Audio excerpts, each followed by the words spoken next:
Girivardhari Yashodanandana Prajajanaranjana Yashodanandana Prajajanaranjana Yamunatira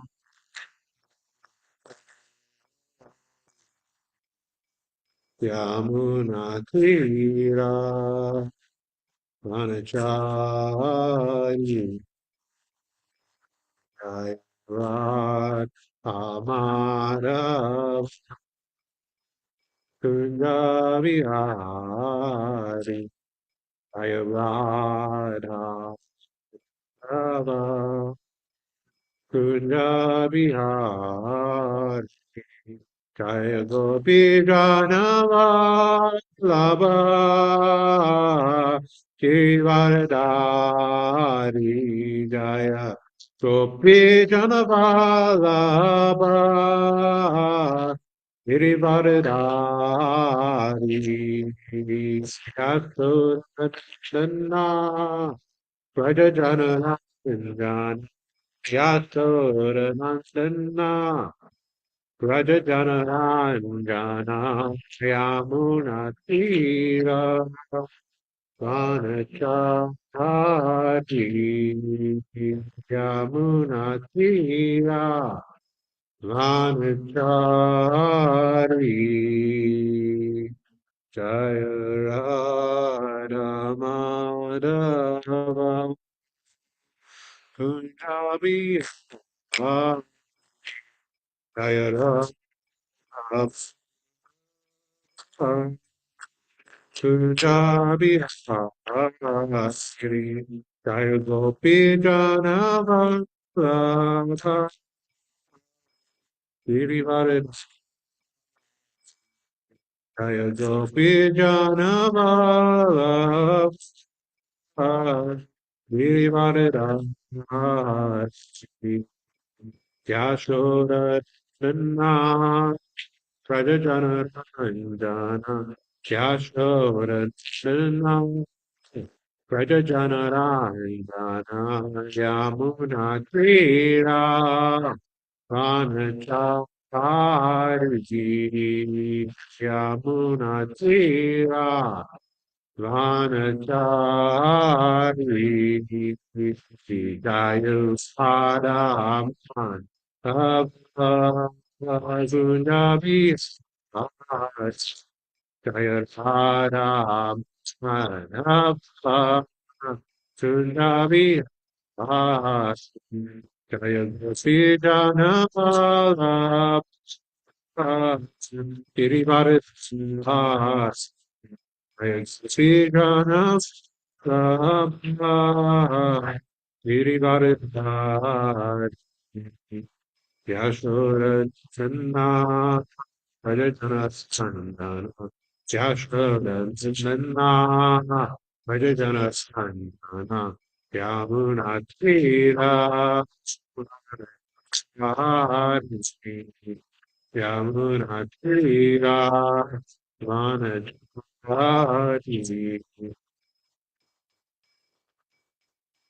Hare Krishna Hare Krishna Krishna Krishna Hare Hare Hare Rama Hare Rama Rama Rama Hare Hare Hare Krishna Hare Krishna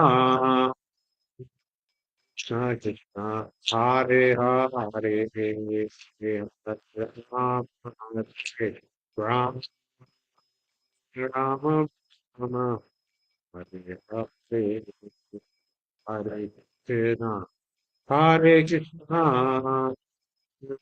Krishna Krishna Hare Hare Hare Rama Hare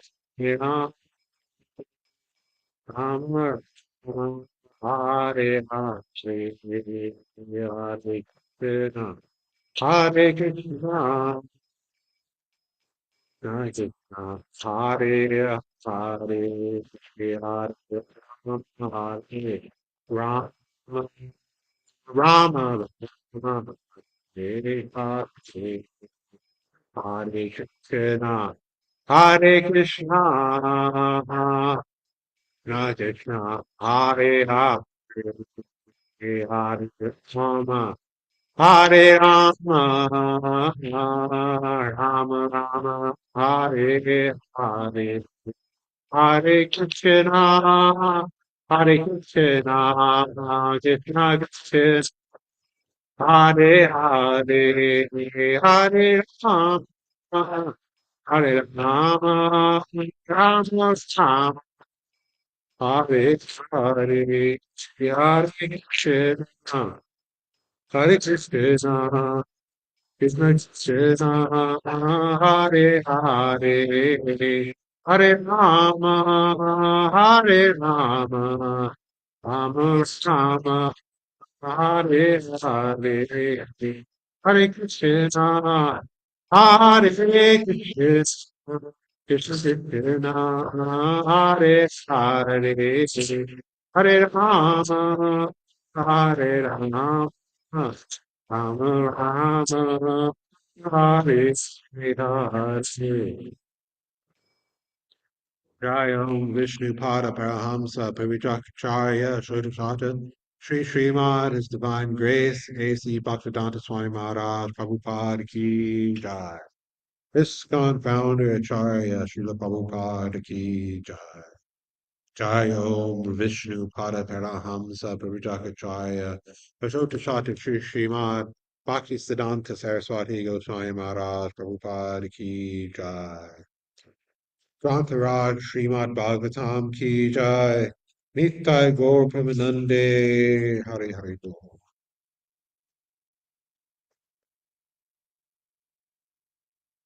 Om Namo Bhagavate Vasudevaya. Om Namo Bhagavate Vasudevaya. Om Namo Bhagavate Vasudevaya. Reading from Srimad Bhagavatam, Canto 7, Chapter 9, titled Prahlad Pacifies the Lord with Prayers. Text number 6.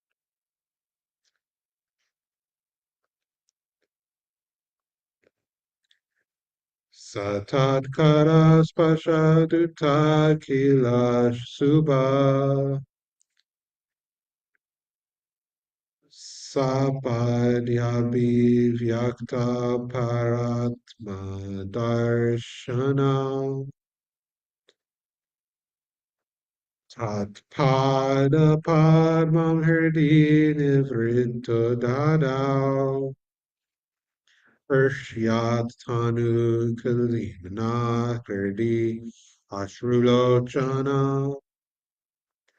Satat kara spashaduta kila shubha Sapya bivyakta paratma darshana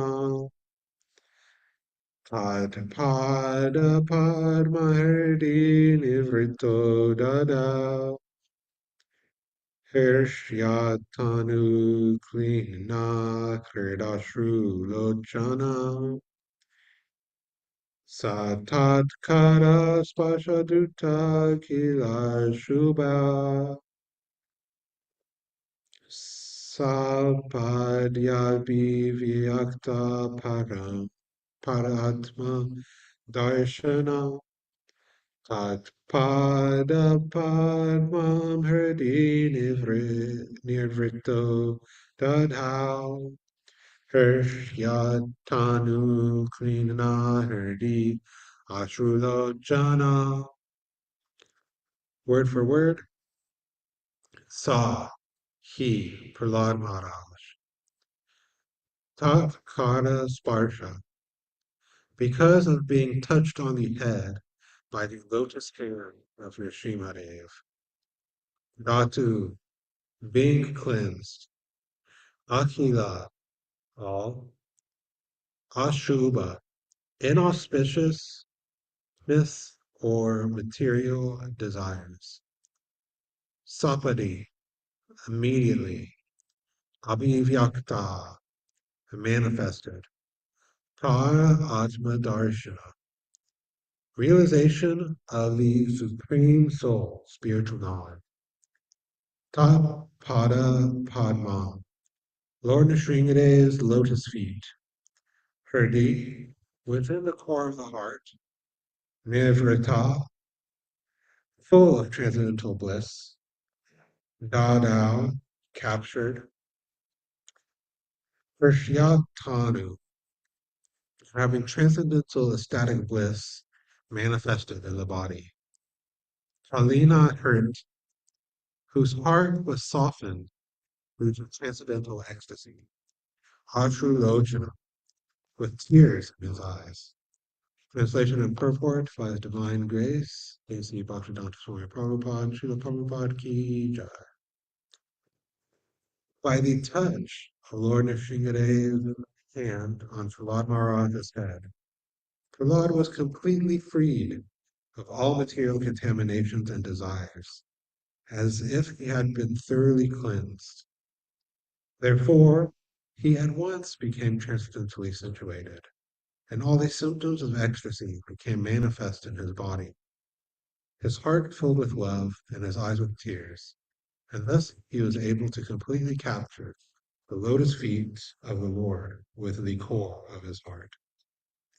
As stated in Bhagavad Gita, Mam chayo via bicharena bhakti yogena sevate sagunan samatityaitan brahma bhuyaya kalpate.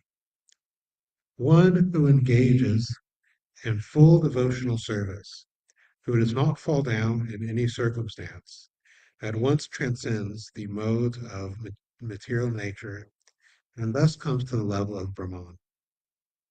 Elsewhere in Bhagavad Gita, the Lord says, Mamhi parthavya pastritya yehi suya padaya papayonaya striyo vayas tata shudras tepi anti param gatim. O son of Pritha, those who take shelter of me, though they be of lower birth, women, Vaishyas or merchants, as well as Shudras or workers, can approach the supreme destination. On the strength of these verses from Bhagavad Gita, it is evident that although Prahlad Maharaj was born in a demoniac family, although virtually demoniac blood flowed through his body, he was cleansed of all material bodily contamination because of his exalted position as a devotee. In other words, such impediments on the spiritual path could not stop him from progressing, for he is directly in touch with the Supreme Personality of Godhead. Those who are physically and mentally contaminated by atheism cannot be situated on the transcendental platform, but as soon as one is freed from material contamination, he is immediately fit to be situated in devotional service. Om Gnanachamandasya Gnanjana Shlakaya Chakshulmitamyana Tasmai Shri Guruve Namaha. Jai Shri Krishna Chaitanya Prabhu Nityananda Shri Advaita Gadadhara Shri Vasari Gaura Bhaktivinoda. Hare Krishna Krishna Krishna Hare Hare Hare Rama Rama Rama Hare Hare.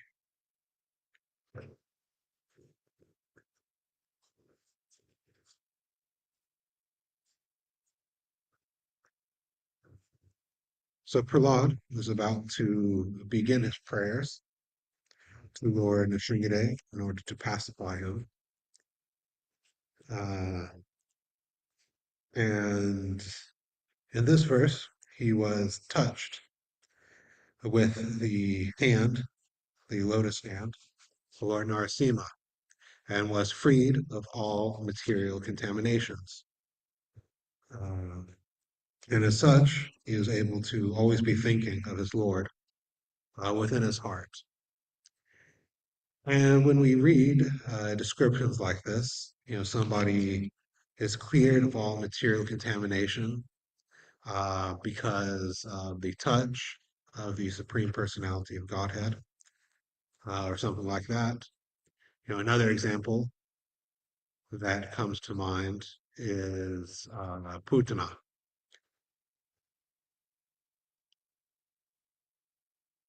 Uh, Putana, of course, as I think we all know, tried to kill the Supreme Personality of Godhead, and was given a position uh, in a motherly sort of role. And we can sometimes, when reading these descriptions, like this one, Putana's, and the other ones that I mentioned, uh, why did they get it so easy, right? They're simply touched by the Supreme Personality of Godhead, one way or another. Uh, and come to think of it, another example, the twin Arjuna trees, Manigriva and Alakuvara, the uh, what is his name? King Nirga, who was first to be a uh, lizard and was touched by Krishna's foot and was cleared of his material contamination. There's a lot of this in Krishna's pastime specifically. But, we might think, or the thought might come, like, I'm having to chant, so many rounds, attend morning program, read all these books, try to understand them, do so much devotional service, etc. It would be a lot easier if I could, just have Krishna touch me, and then, that be the end of all of my material contamination. That seems like a good shortcut. Well, we should understand that it's not such an easy thing to have the direct contact of the Supreme Personality of Godhead. Of course, one can say that it is an easy thing because we have that when we are chanting, but it is not always that we are chanting purely. And there is still the clearing stage of an art and a vritti where we are trying to clear out all of the material contamination that is present in our heart, all of the anartas. So, uh, generally speaking, the direct contact, or at least the type that Maharaj Nirga or Prahlad Maharaj had, is not so easy to obtain.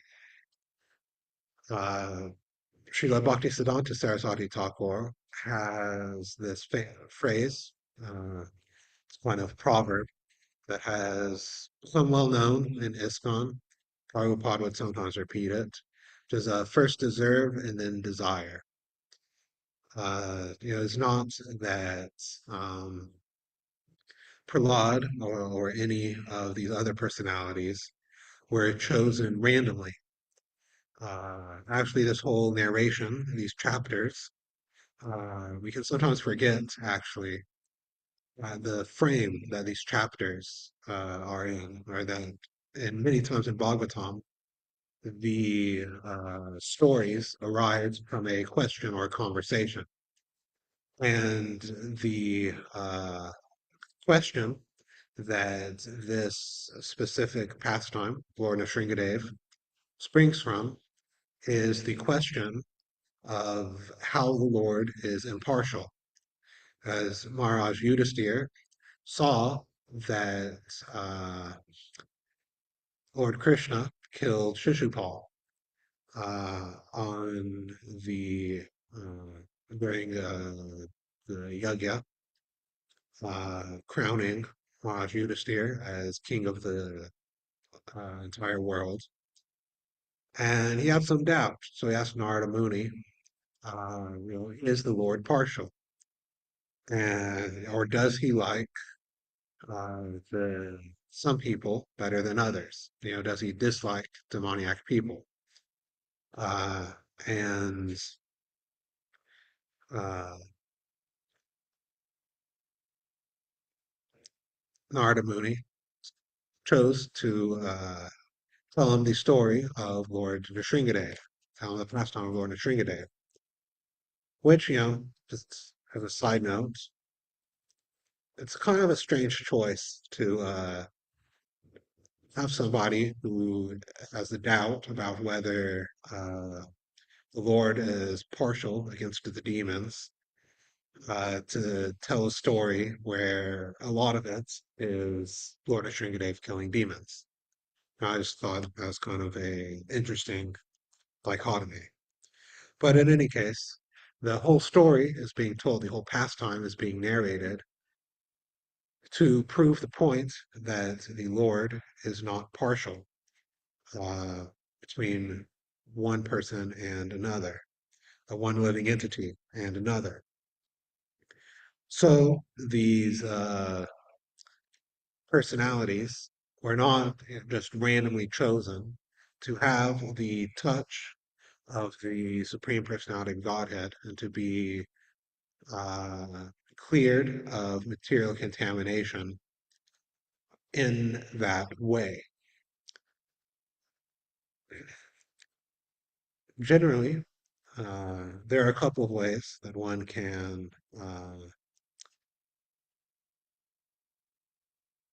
obtain such a uh, boon, such a benediction, as having direct contact with the Supreme Personality of Godhead. The first way, of course, is the mercy of the devotees. Uh, Practically everything depends on the mercy of the devotees, and particularly the mercy of the spiritual master.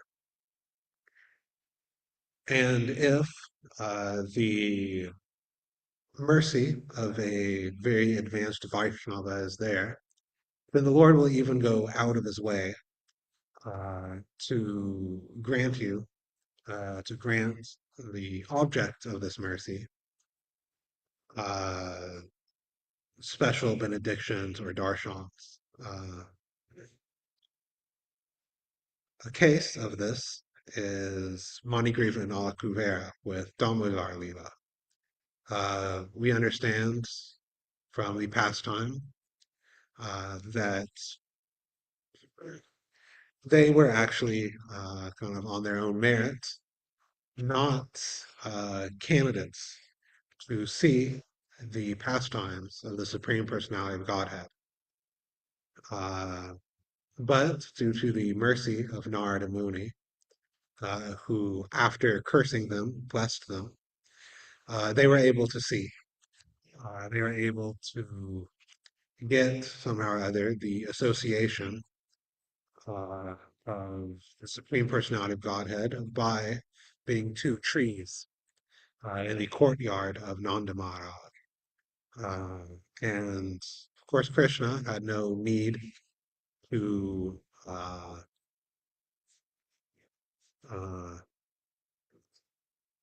pull over the twin trees, except for the uh, mercy of uh, Narada Muni. Krishna says in Bhagavad Gita, Paritranaya Sadhunam Vinashaya Dushkritam. Uh, what is this?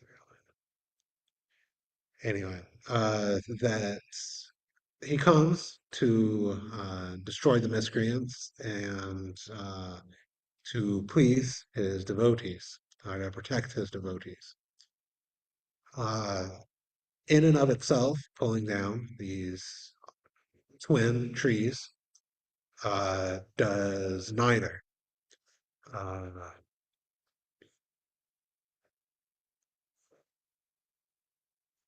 because previous to contact to the mercy of Narada Muni, Manigriva and Alakuvara were not precisely devotees. You could say they might have had some devotion, by being in demigodly bodies, but not, advanced devotees, not on the same level as somebody like, Narada Muni or Prahlad Maharaj. And, they can't precisely be said to be, uh, you know, miscreants to be annihilated, like Jarasandha or Shishupal or, all of these demons. So why does Krishna pull them down? Simply the mercy of the devotees. And of course, the other way to gain this benediction of uh, getting the personal contact of the Supreme Personality of Godhead is devotional service.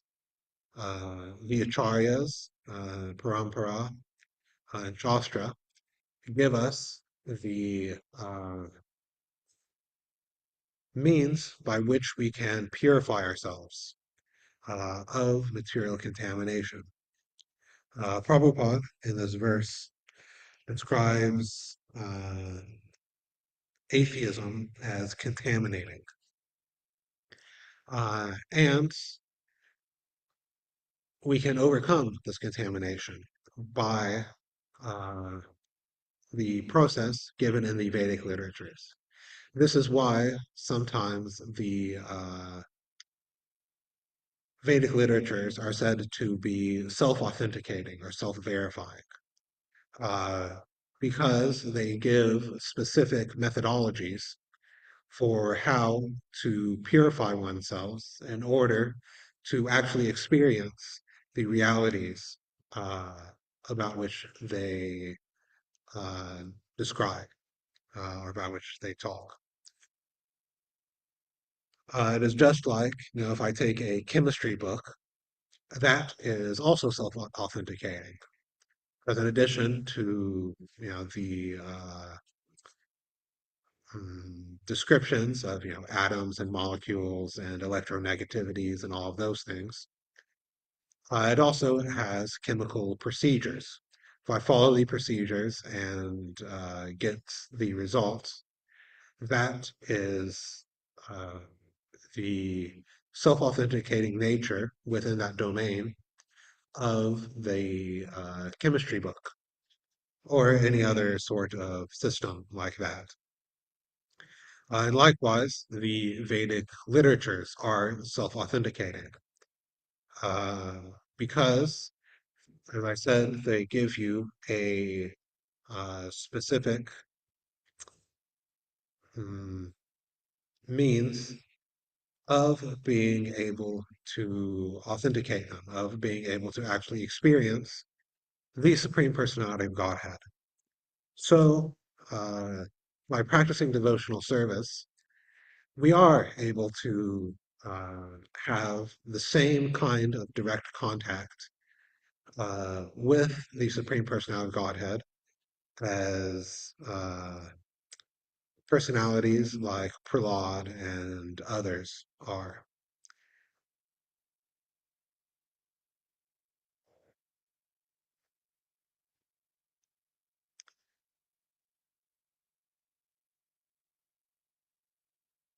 This is, of course, the way that we usually have it. We can even have it very quickly if we are chanting, because the Supreme Lord is absolute uh, in that there's no difference between himself and his name.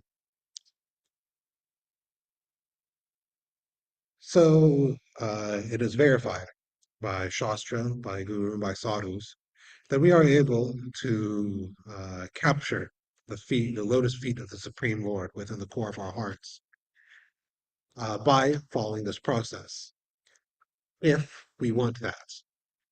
Uh, we have to always ask ourselves the question, do I actually want to associate with the Supreme Personality of Godhead? But this might seem like an obvious question. Come on, Coster, what are you saying? There's a reason why we're all here, uh, in the movement, hearing Srimad Bhagavatam, chanting our rounds every day. Of course, we want to associate with the Supreme Personality of Godhead. But when the question comes to do we want to give up our material desires, our material aspirations, our material plans, the question becomes a bit more metal. Uh, because when we talk abstractly about, uh, you know, Radha Krishna Lila, seeing the Vraj pastimes, it sounds very nice. But when it comes to actually giving up our material contaminations, our material attachments, then that's where the rubber meets the road, as they say. Am I actually living in such a way that I am withering the weeds in the heart? Uh, or am I watering them?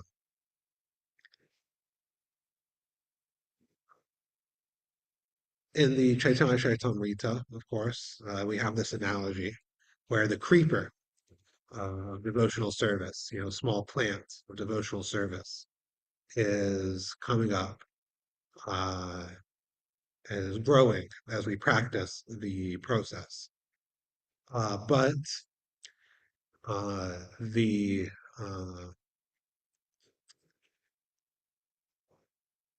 creeper is surrounded by weeds, which is all of the unwanted things in the heart, technically called anarthas. All of the offenses, the attachments for various forms of material happiness, misconceptions or philosophies, incorrect philosophies that we cling to, things like this.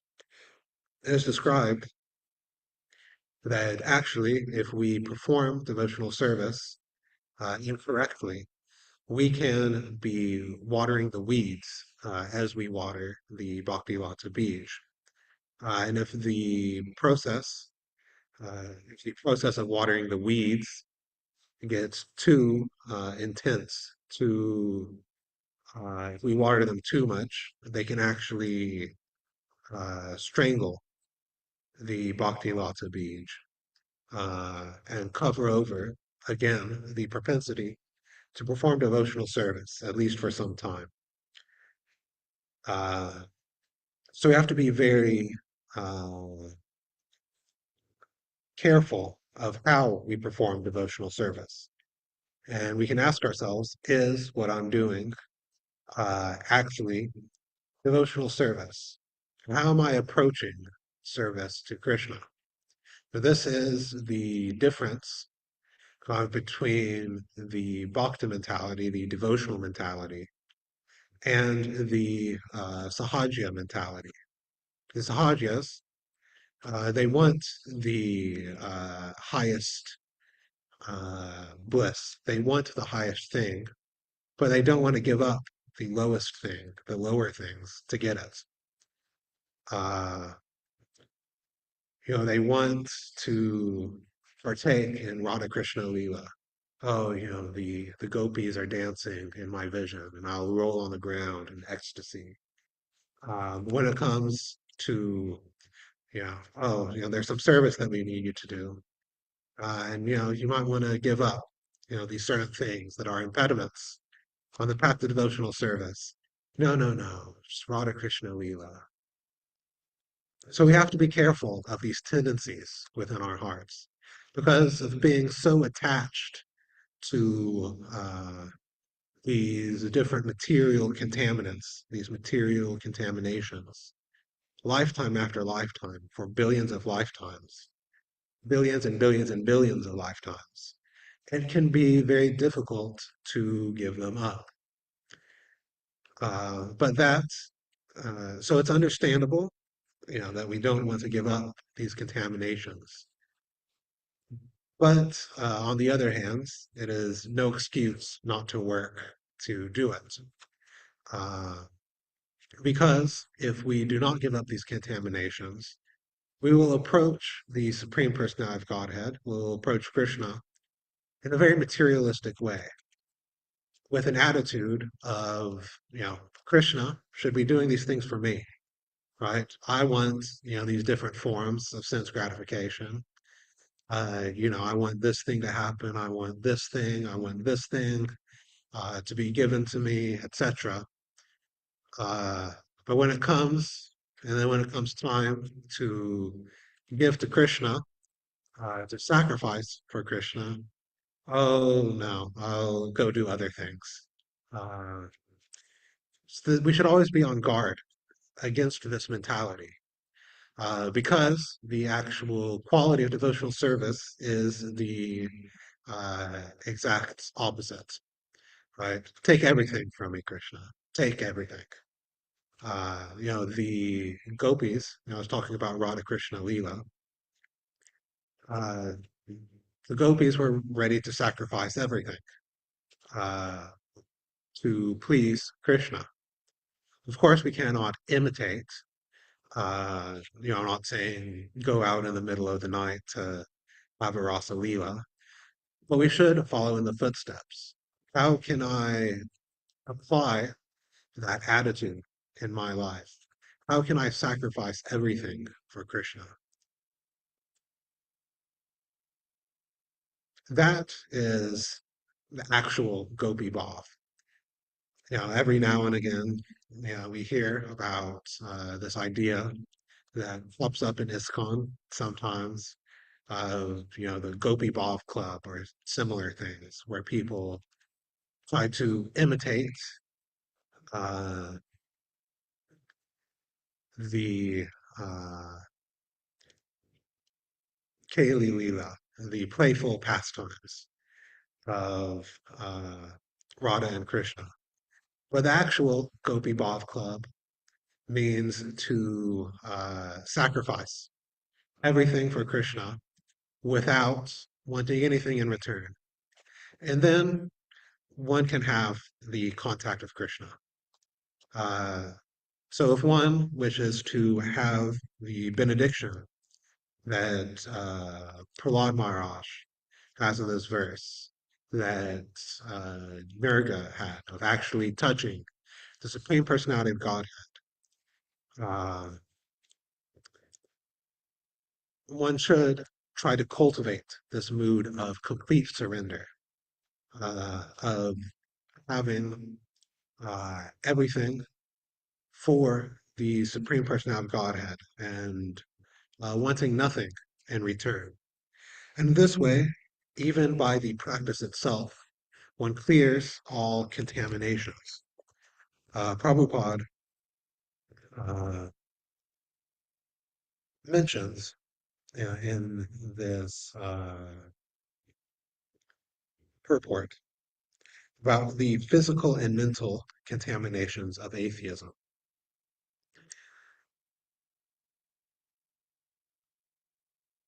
And this turn of phrase, when I was reading this and thinking about what I was going to speak about, this phrase kind of jumped out at me because we usually think of atheism as a mental contamination, right? They say, okay, it's like a lack of belief. People just can't see how evident God is, how evident Krishna is. But physical contamination, how does that work? It's not like the minute somebody professes to being an atheist, like they get hit with leprosy or something. So what is Prabhupada talking about? The physical and mental contaminations of atheism. And when I was thinking about this, I was thinking basically that we can't cheat the system, right? Atheism, or the desire for sense gratification, the mm, rejection of devotional service, especially by those who are um, outwardly or recalcitrant atheists. Uh, yeah, what you might call anti-theists. The contamination does move from the mental realm out to the physical realm, because that is the way that the laws of nature work. We understand that the physical, or the gross, outflows. It's an outpouring from the subtle. Uh, and because such atheistic ideas aren't mm, moored, they aren't connected in yoga with the Supreme Personality of Godhead, they quickly go off the rails. Uh, they quickly manifest into various societal and cultural and physical, even issues that we see.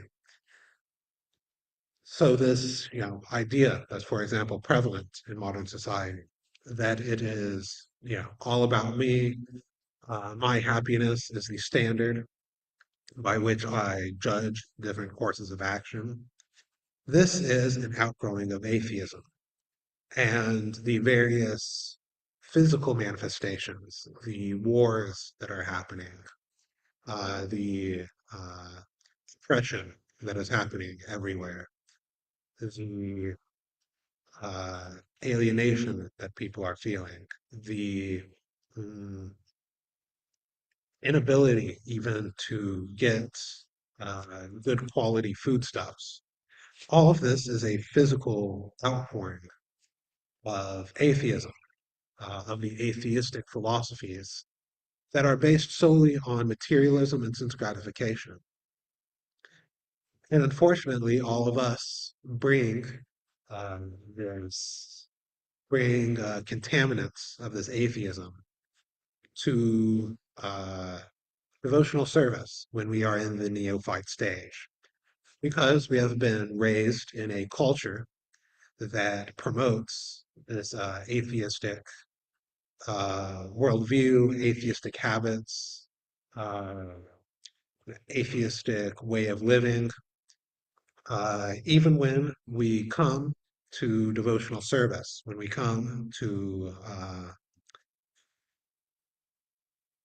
Srila Prabhupada's movement, we can sometimes still have that contamination with us for a while and approach devotional service in that way.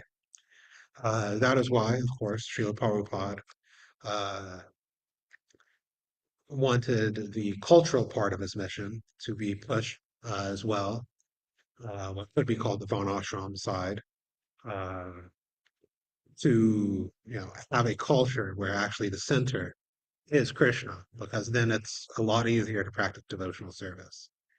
But until we establish that, we have to deal with the fact that we are bringing in atheistic contamination.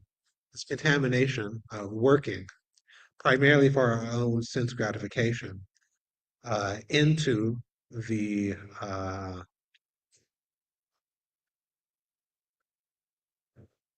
practice of devotional service, into the way that we approach devotional service. So we have to be always on guard against this materialistic tendency of approaching devotional service, like some sort of transaction, right? I'll do service and then, I should get something in return. We should always try to uh, sacrifice for Krishna. It's a great thing to sacrifice for Krishna. and it'll make you happy, actually. It's actually the only thing that'll make you happy. Sacrificing for Krishna is a great thing. I think most of us probably have that uh, experience, at one point or another. Just come, what came to mind as I was talking is, when I was a book distributor on the streets of Philadelphia, and a very austere living situation, uh, back at the ashram. We would spend all day doing books. Uh, most of you, uh, most of you who know me know that book distribution, like, going out and just talking to random people is not necessarily my nature, but it was fun sacrificing for Krishna.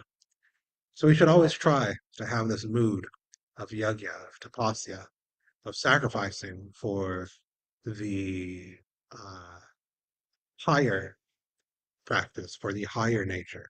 And in this way, we'll get the higher taste.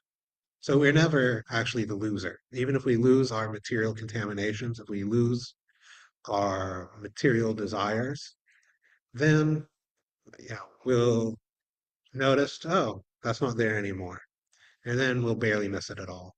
We probably won't miss it at all because we'll have something so much better, which is devotional service. So I will end here and ask if there are any questions, comments, additions, subtractions, multiplications, divisions.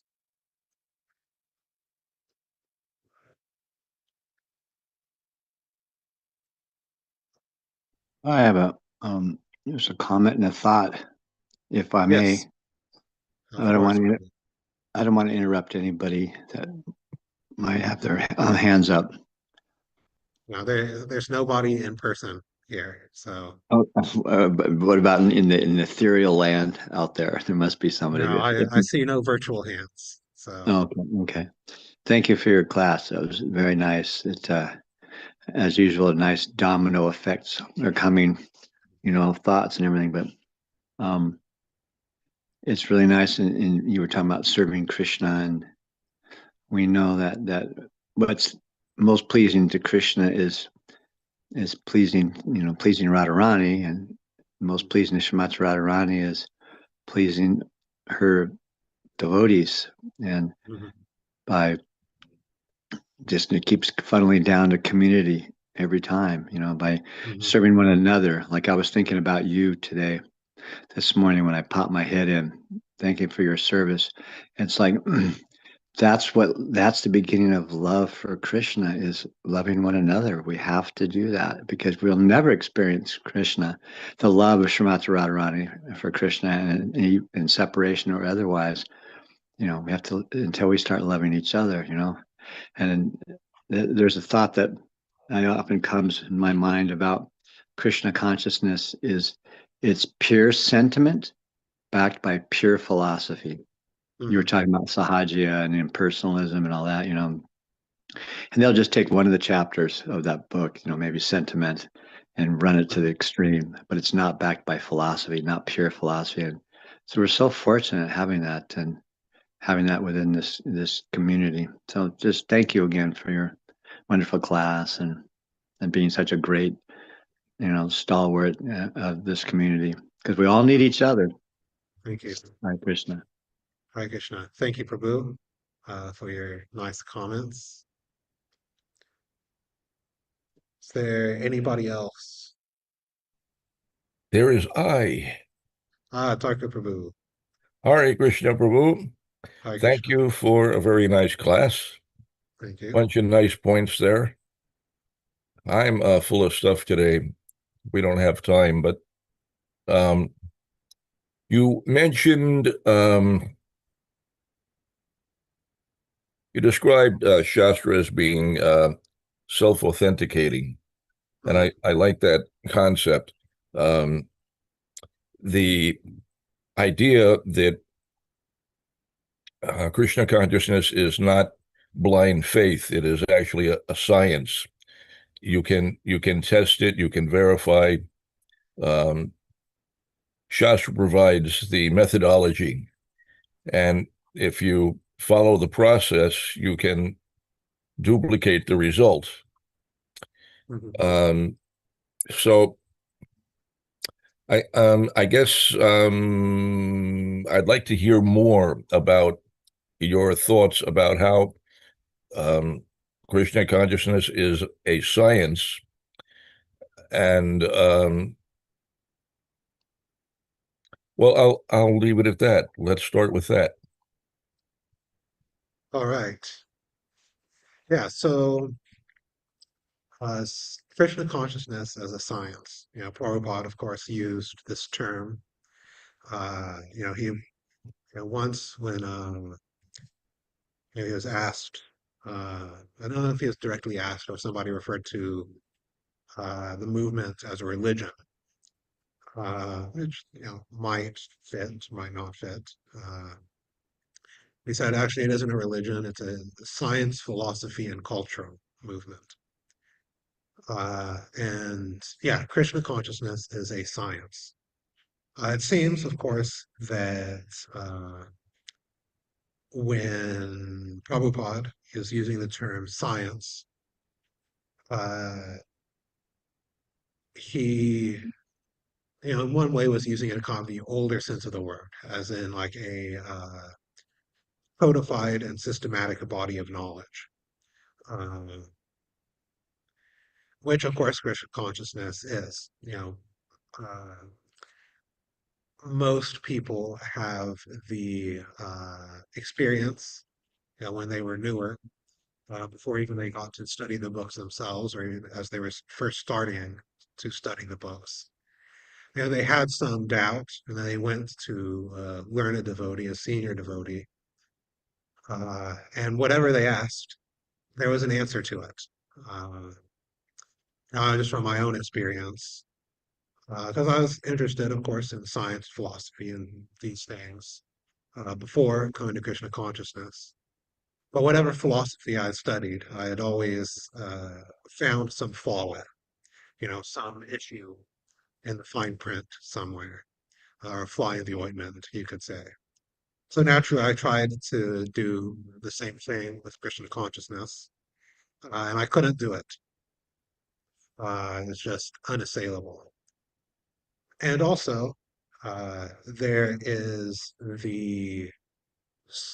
I was talking about the self-authenticating nature of it. In the same way, I gave the example of the uh, chemistry textbook, that one authenticates it by the uh, process in the book itself. And likewise, we can understand Krishna consciousness by practicing Krishna consciousness, but it's still not blind faith. We don't discount pratyaksha and anuma. We don't discount um, uh, sense observation and reason. But to ground those things, we ground those things within Shastra, within Scripture, because that's actually the only way to get a God's eye view, you could say. Because reason depends only upon your axioms, right? Whatever you start with, uh, you will uh, end up with uh, you will end up reasoning from there, right? If I say that, uh, for example, if proposition A is that uh, Falsarup is a purple dragon, right? Proposition B is that purple dragons are able to fly. Proposition, then the conclusion is that Falsarup is able to fly. Perfect logic, right? You can't find anything assailable with the logical structure of that argument, right? It's just a syllogism. Uh, but of course, it's nonsense. as I am not a purple dragon, right, or any sort of dragon, at least not in this lifetime. Uh, Likewise, our sense observations are, uh, and the inference that we draw from them are limited, right? I have my sense observations. Every person on the call or listening to the class has their own sense observations, but they are limited by our experiences. The only way to actually have a God's eye view, to actually have a foundation, is through Scripture.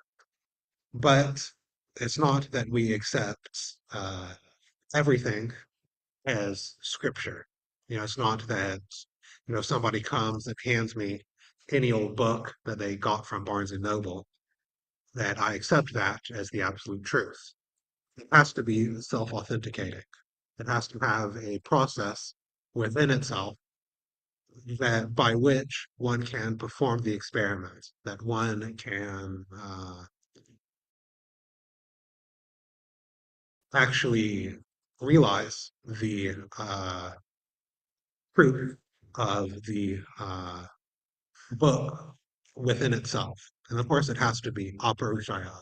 It has to come from non-human sources, from superhuman sources, because otherwise it's under the defects of sense perception and that are inherent in sense perception and logical inference. And then once such an aparushaya, self-authenticating literature is found, then that forms the basis by which we are able to have actually proper sense perception and the axioms by which we can perform logical inference. Uh, so it is not a question of faith, it's just a question of experience. It actually operates basically the same way that we do scientific education. The only difference, or the main difference, of course, is that scientific text, like institutional, like modern material scientific texts, are parushaya sources. They come from humans. While Shastra is aparushaya. They come from sources that are above humans. So that's what I thought. I don't know if that was what you were thinking. Yes, I'm just happy to hear anything really. Um, you know, at least, Krishna Kata. But yes, that was good. Um, yeah, science, and it is verifiable, but people don't want to they don't want to go through the process of verifying. They will Mm, accept or reject based upon I don't know, certainly a poor sentiments. fund of knowledge and Yeah. or sentiment or personal bias. So there's a process. Just like I can say that um, within a tiny drop of water that could fit on the head of a pin, there are innumerable living entities. There is something called a paramecium. There are amoeba and hydra and various other organisms, and someone may doubt that, but there's a process to verify that fact. If you look into a microscope, you can actually see these living entities. You can directly perceive them, but if you refuse to look into the microscope, then what can be done? You won't know the facts, and you'll be ruled by simply your ignorant doubt. Um, you can't progress. So it's a challenge that people don't want to hear. Srila Prabhupada, incidentally, um, did touch on the issue of the scientific nature of Krishna consciousness when he lectured on this particular verse, Mm, which he did in Mayapur. What was that? It was February 26th of 1977, and yours truly happened to have been there. And I mm, actually have notes. Wow. that I did not take notes during the lecture because Srila Prabhupada told us that you'll find this interesting. He said that because oftentimes his disciples would be sitting and frantically jotting down notes while Srila Prabhupada was speaking. He didn't care for it. He felt that their attention was diverted to the process of taking notes rather than hearing and absorbing, assimilating what he was saying. So he said that taking notes is like accepting money and putting it in another man's pocket.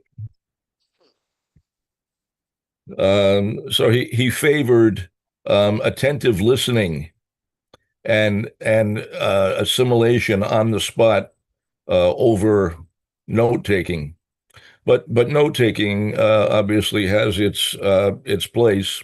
It's valuable because our memories are terrible, and it's but writing down notes after you've heard is particularly useful to reinforce what you've heard. You listen carefully and attentively, and because the real process of learning that Srila Prabhupada gave us is hearing and chanting. You hear and then you repeat it, and by repeating, it's reinforced.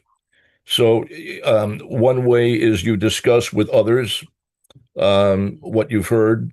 That's very, very effective, and writing it down is also, you write as though you're delivering the message to someone else for their benefit. It becomes kirtan.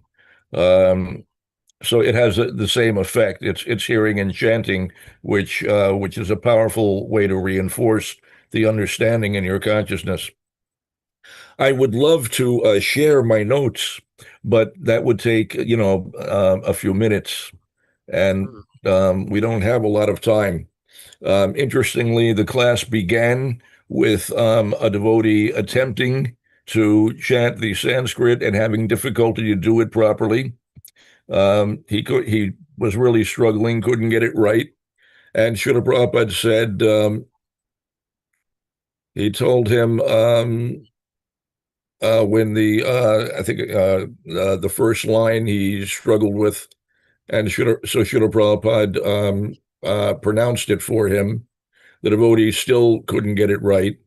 So Srila Prabhupada told him, you divide the syllables. Um, and he spoke each syllable individually. And he said, if you cannot pronounce combinedly, then just divide. And he went through the syllables again. mm, And so he said, anyway, just go ahead and chant. And then Prajumna took over the chanting.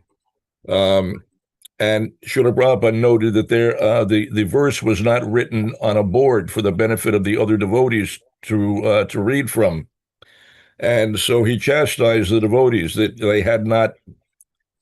He said, um, "There is no board writing. Why so many men and no one could write on the board? No one can see." mm, So anyway, he instructed the devotees to go on. But that was a standard practice that Srila Prabhupada instituted in all the temples, had to be done. Now we do it in the chat on Zoom, but it was something that Srila Prabhupada required of us, and he would get on our case if somehow or other it was neglected. He wanted everyone to be able to read along for the verse. The chat. It was a standard procedure that everyone took a turn, or many devotees at least would take a turn trying to repeat the Sanskrit, and even the translation and the synonyms would be repeated by everyone.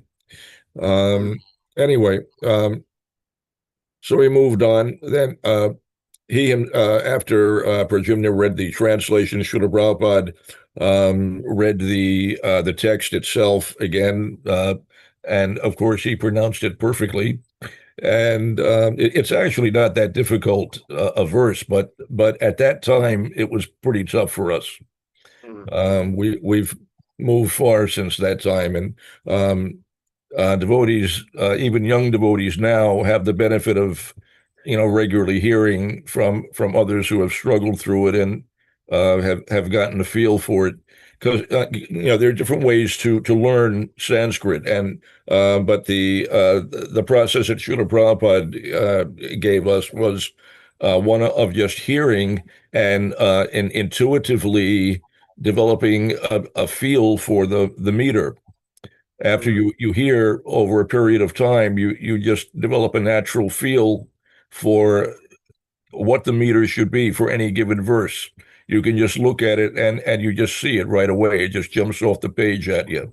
That was Srila Prabhupada's teaching method. It's very effective. You just have to hear over a period of time different verses being um, uh, chanted by someone who is familiar with it, and then it sticks with you. If you listen to Srila Prabhupada's recorded lectures, he constantly quotes different verses, and by hearing that, they all become very familiar to you. When you see them printed, you can read them and it just rolls off your tongue because you've heard Srila Prabhupada say it so many times. It just, Yeah. it becomes so easy. Anyway, here's some of the things that he spoke about.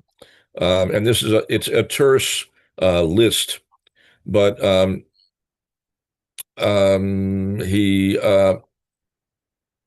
let's see, once he got past the Sanskrit, um, he spoke about Prahlad Maharaj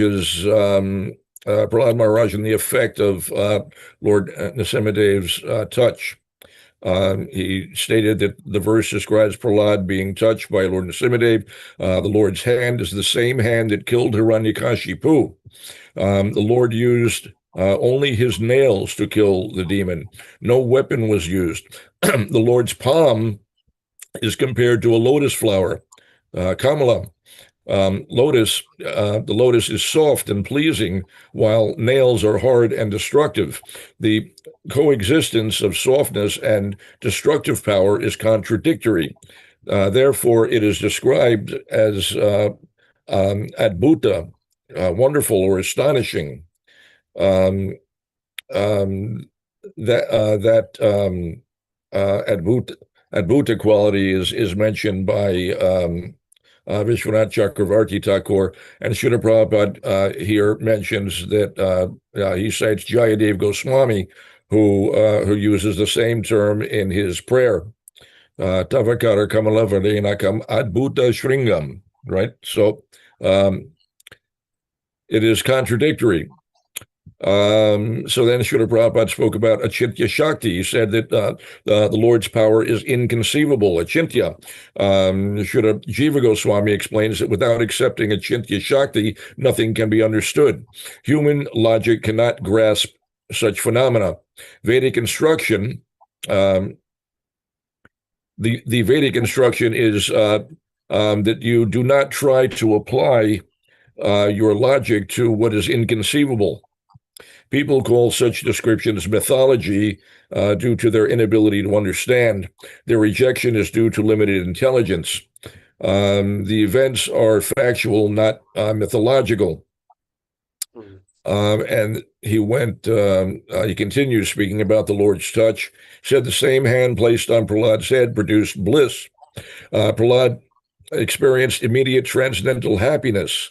All material suffering was immediately destroyed. Transcendental touch removes material distress. He began to speak about Kali Yuga. He said that the same benefit is available in the present age.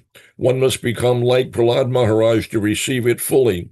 Krishna is Advaya Jnana, non-dual. In Kali Yuga, Krishna appears as sound vibration, Sri Harinam. And he quotes Kali Yuga Nama Rupe Krishna Avatar. He said, people in this age are fallen, manda, and lack qualification. They lack spiritual knowledge. And then he launched into a critique of modern civilization. He said that Western people are proud of material knowledge. They lack spiritual knowledge. And he said that, speaking of Western countries, he said this may be the first time they are receiving spiritual knowledge. Previously, they had no access to it. He spoke about the material elements versus spiritual knowledge. He explained that Bhagavad Gita describes the 8 material elements. Uh, what is that? Boomer apo nalo vayu kamano buddha evacha. So he said scientists deal only with these elements, only with the 8 material elements, which include, he says, mind, psychology, and intelligence. All academic institutions focus only on material elements. These elements are called inferior energy, aparayam. Therefore, material knowledge is inferior. He said that modern thinkers believe everything ends with death. They understand only gross elements. They do not understand the subtle body, mind, intelligence, and ego. They deny continuation of existence beyond the body. Therefore, they lack even basic spiritual understanding. And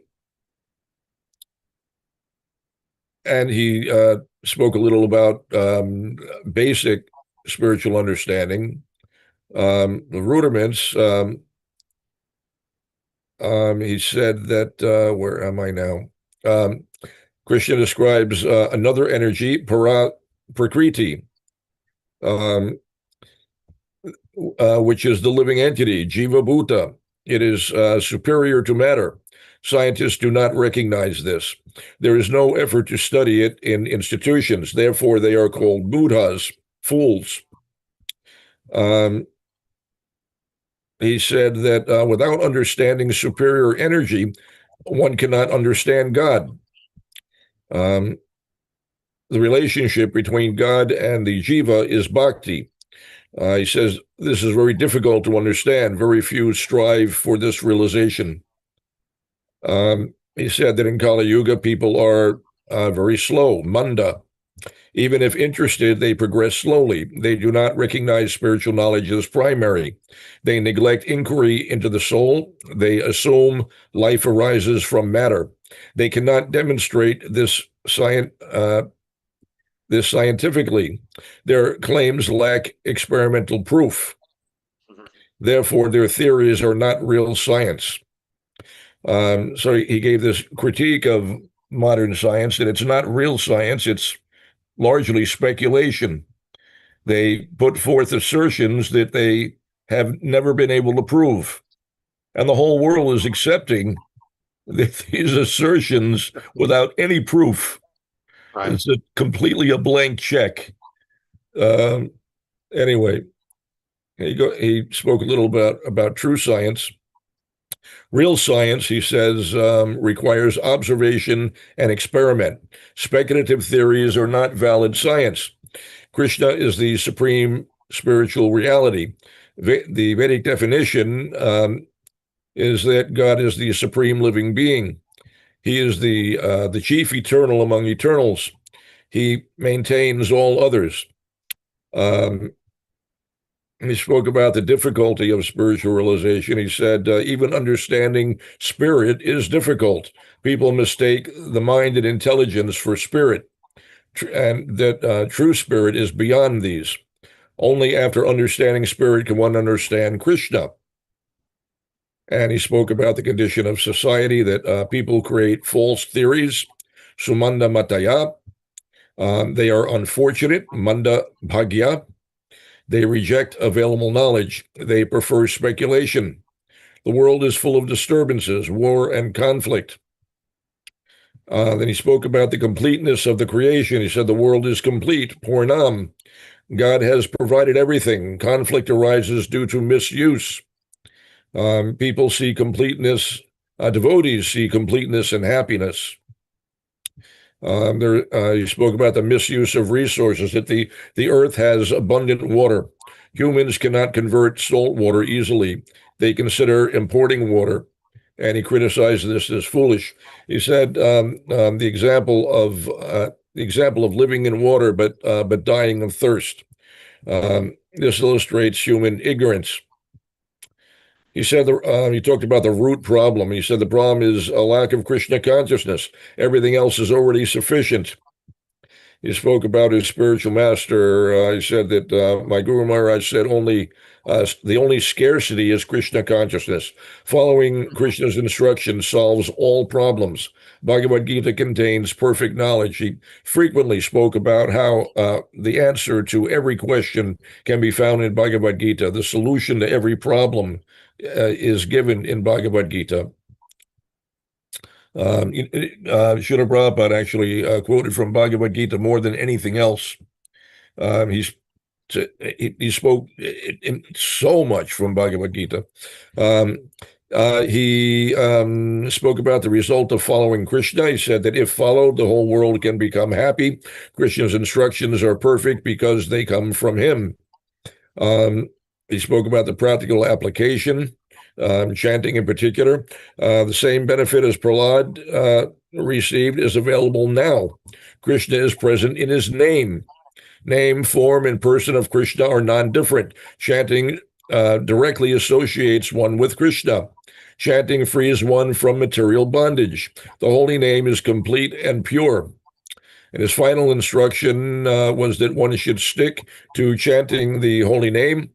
Chanting equals touching Krishna.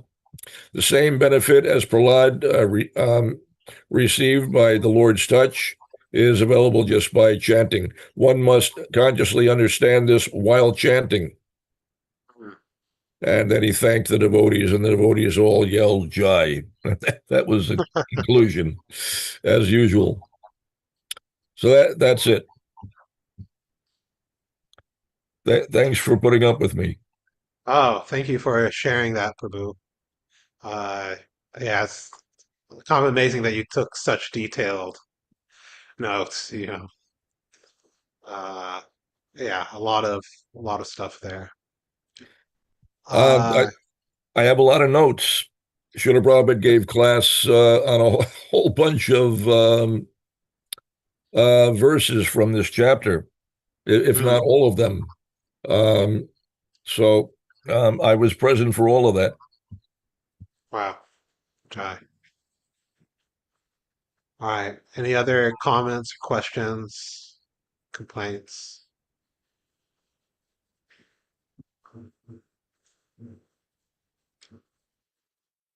Okay. If not, we will end here. Srimad Bhagavatam ki